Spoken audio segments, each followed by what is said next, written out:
అనగనగా ఒక చిన్న గ్రామం ఉండేది. ఆ గ్రామంలో ఇతని పేరు జై. జై చాలా మంచి వ్యక్తి.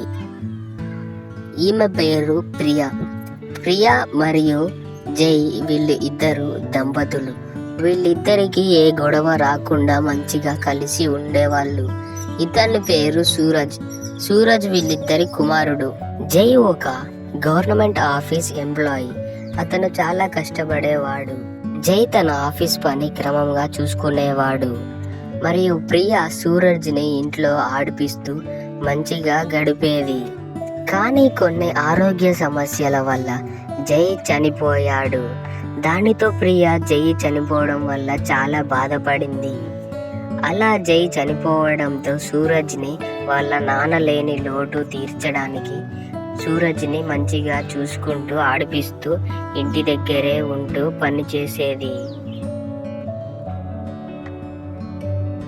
జై చనిపోవడంతో ప్రియ సూరజ్కు జై లేని లోటు తీర్చాలని సూరజ్ని మంచిగా బయటికి తీసుకెళ్తూ చక్కగా ఆడిపించుకుంటూ ఉండేది.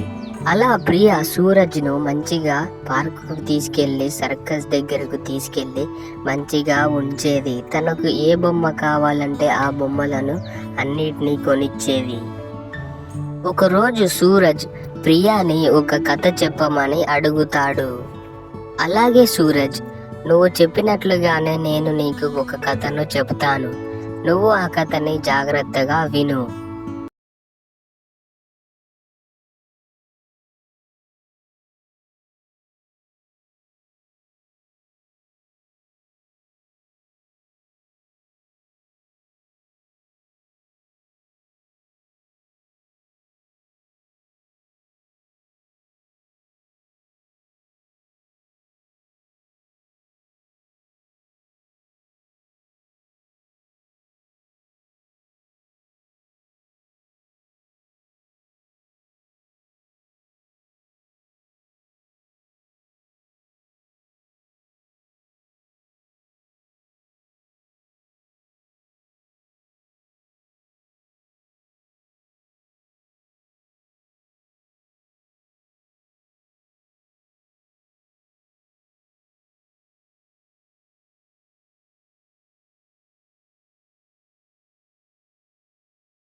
అలా సూరజ్కు కథలు చెప్తూ స్విమ్మింగ్ పూల్కి తీసుకెళ్లి తనని స్విమ్మింగ్ చేయిస్తూ తనను చాలా సంతోషంగా ఉంచడానికి ప్రయత్నించేది. సూరజ్ ఎక్కడికి వెళ్దామంటే అక్కడికి తీసుకెళ్లేది. సూరజ్ అంటే ప్రియకు చాలా ఇష్టం.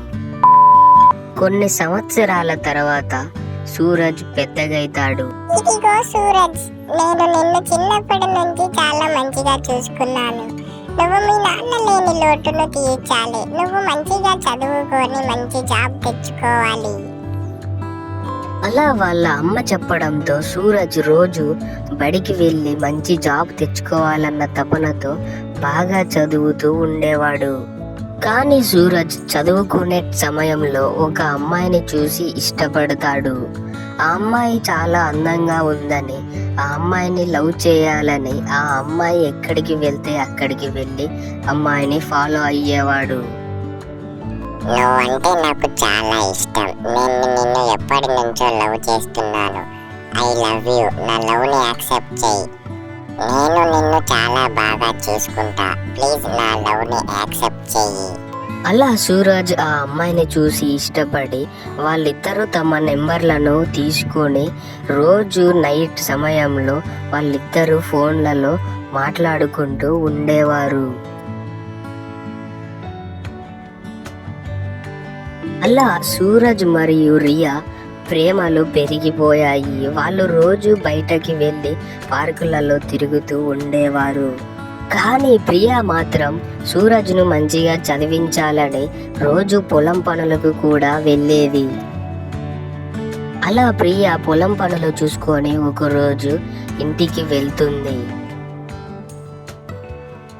ప్రియా ఇంటికి వెళ్ళి చూస్తే సూరజ్ ఒక అమ్మాయితో ఫోన్లో మాట్లాడటం తను చాటుగా చూసింది.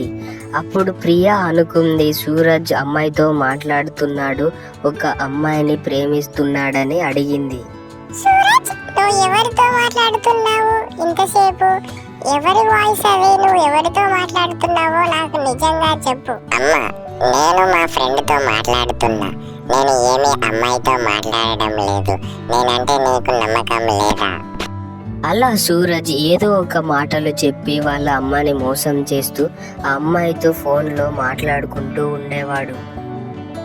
ఒకరోజు సూరజ్ మరియు రియా కాలేజ్ దగ్గర కలుసుకొని వీళ్ళు ఇద్దరు ఒక విషయం మాట్లాడుకుంటారు. ఏంటంటే వీళ్ళిద్దరూ పెళ్లి చేసుకోవాలని నిర్ణయించుకొని వీళ్ళిద్దరూ ఒక గుడికి వెళ్ళి పెళ్లి చేసుకుని ఇంటికి వెళ్తారు. సూరజ్, ఎవరు ఈ అమ్మాయి? ఈ అమ్మాయి ఎందుకు నీతో వచ్చింది? ఎవరో చెప్పు నాకు అని సూరజ్ని అడుగుతుంది. అమ్మా, ఈమె పేరు రియా. రియా మరియు నేను ఇద్దరం ప్రేమించుకున్నాం. నేను ఈ అమ్మాయిని పెళ్లి చేసుకొని వచ్చాను. సూరజ్ చెప్పిన మాటలు విని ప్రియా చాలా బాధపడుతుంది. కానీ వాళ్ళిద్దరిని ఒప్పుకొని ఇంట్లోకి రమ్మంటుంది. మీరిద్దరు లోపలికి రండి. అలా ప్రియా వాళ్ళిద్దరి ప్రేమను ఒప్పుకొని ఇంట్లోకి రమ్మంటుంది. కానీ వీళ్ళిద్దరికి గొడవలు వస్తాయి. ప్లీజ్ మన ఛానల్ని సబ్స్క్రైబ్ చేసుకోండి. పార్ట్ 2 కూడా ఉంది.